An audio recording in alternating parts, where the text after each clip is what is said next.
Right folks, hello again and welcome back to my channel. Now straight into this one. This build project has been on my to-do list for quite a period of time. I really like the idea of those C-shaped style sofa tables where it comes over the arm on your sofa so you could rest your cup of tea or something nice on. And I'd like to, for the first time, try some round over mitres as opposed to the square edge ones, because we have a stressless sofa chair in the lounge and I'd like to match that kind of Scandi style.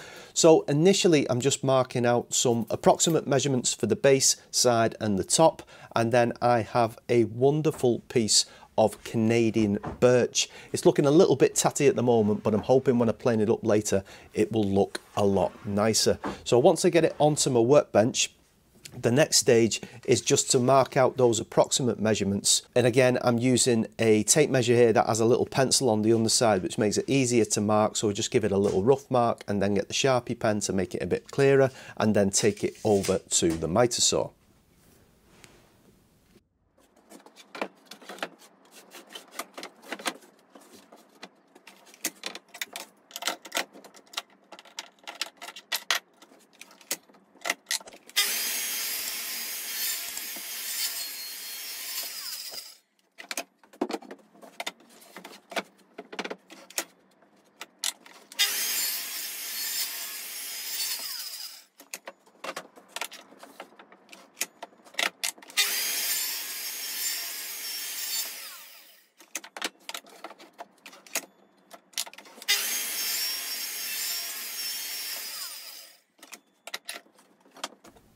And now a little bit of unashamed self-promotion. My food safe wood wax, which is selling really well at the moment, in addition to being a fantastic wood finish, also works really well on your machinery worktops. All you simply do is apply the wax to it, leave it for a few minutes and then buff it off, and it gives a lovely protective layer onto your worktops and also makes it lovely and smooth for when you're passing your wood surface over it.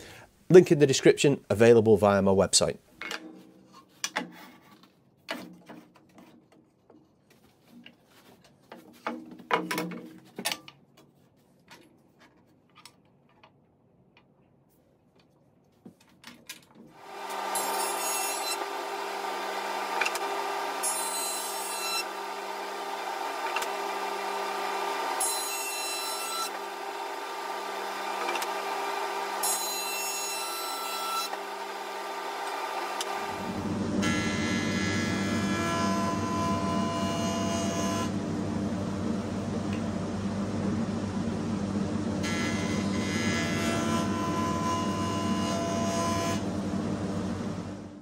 Once I've got two surfaces planed and one edge square, I flip it over into thicknessing mode and you really start to see this wood come to life.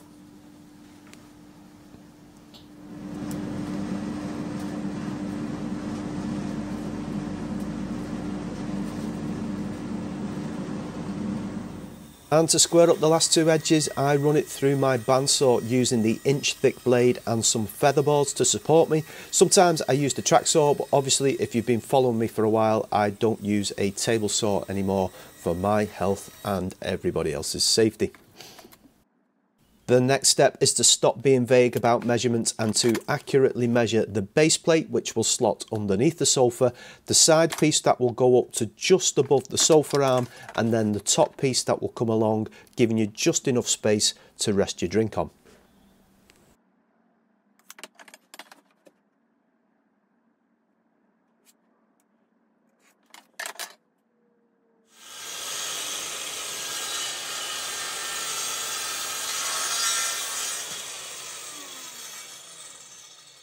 Now for this build, I'm going to be using mitre joints that are supported by dominoes, which will be rounded over later on. So I use my Trend digital angle finder to get my mitre saw down to 45 degrees to make the cuts.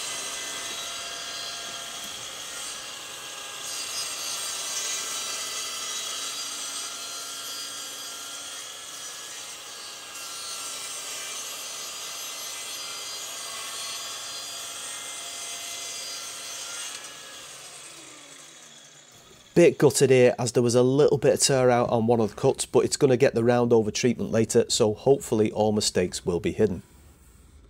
Now, before I do any round over work on the router table, I'm going to make the mortise cuts using the domino now. The reason why I've chosen to do it at this stage is the edges are still nice and square, and I'm referencing off the edges using the paddles on the domino, which should give me a more accurate reading than if I was trying to reference off them when they've been rounded over.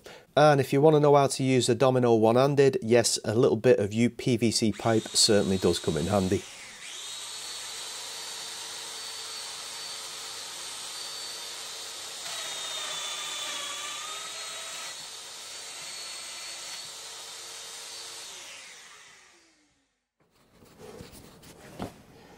It's at this point I stopped the filming, popped the microphone on to hold my hands up and made a mistake. Yeah, I had the domino on the wrong setting and it's slightly gone through. Worse on that side. Definitely worse on them sides, but it's not the end of the world, alright, because I haven't done the top one yet, which would be the most visible, so I've adjusted it now before I forget. The bottom ones doesn't really matter because, you know, they're not really going to be seen. And if I put that at the top, just put a bit of sawdust and glue in that and that should hopefully disappear. A bit gutted, schoolboy error, but I'm not the first person to make that mistake and I certainly won't be the last either. Right, back to work.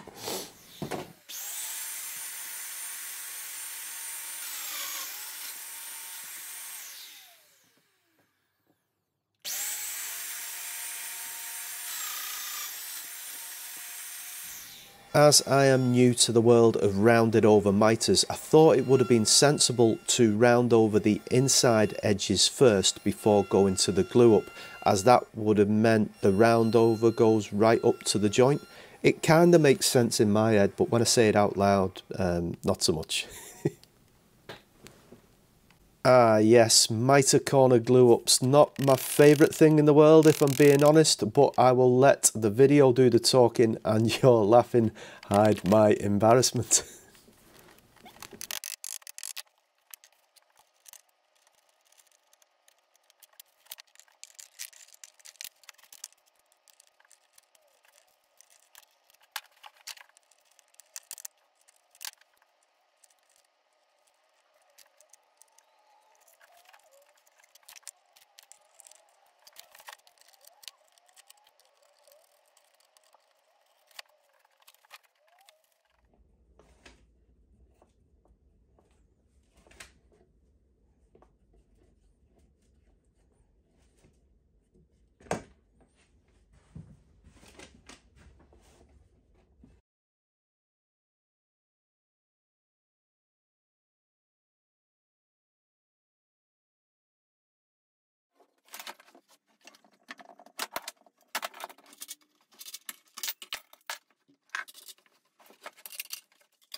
Sanding wise, I started at 120 grit using my Festool Random Orbit sander, and then I switched over to my Mirka Dios detail sander with the sponge pad saver, again at 120 grit over all the rounded edges, and then 180 grit, and then a very fine 240 over everything.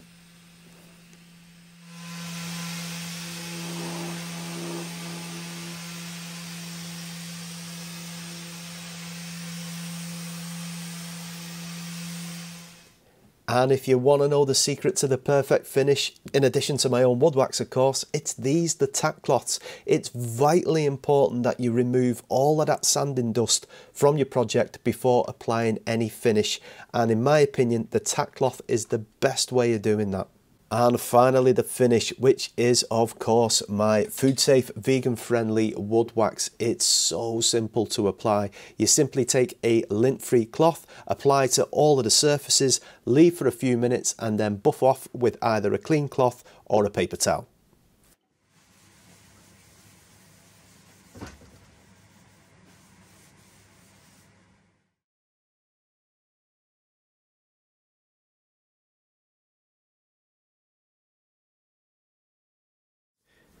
Right folks, that's it for this one. As a proof of concept, first attempt, really happy with how it turned out. Of course there were mistakes, it's just, you know, making sure I don't make the same mistakes moving forward. This Canadian birch is lovely. When I put my wax on it, oh, it's so nice, and it matches that kind of aesthetic that I was looking for in relation to those Acorn stressless sofas, the chair that we've got in our lounge. What I am thinking of doing is I'm considering making these to sell, and also maybe as a flat pack variant, because if I sold it like this, then, you know, it'd only be the locality really. It cost an absolute fortune in shipping. But as a flat pack option, I think there's potentially a market for this, that I could sell this via my website. Let me know what you're thinking, because thank you, a huge thank you to Peter Millard, who has sent me, because I was talking about this and the mitre joints, he has sent me some of these, which are the Clamex connectors, the ones that you can use with a biscuit jointer. I need to get myself a biscuit jointer, but that's by the by. And I'm really interested to investigate the possibility of a couple of these on the mitre joints being strong enough to secure that joint, so it could be sold as a flat pack option. Let me know what you think. If you've done something similar yourself, then please let me know in the comments using these Clamex connectors on mitre joints. Be interesting to hear your thoughts on that. Okay, that's it for this one folks. So as ever, take care, look after yourselves, and I'll see you soon. Thanks for watching.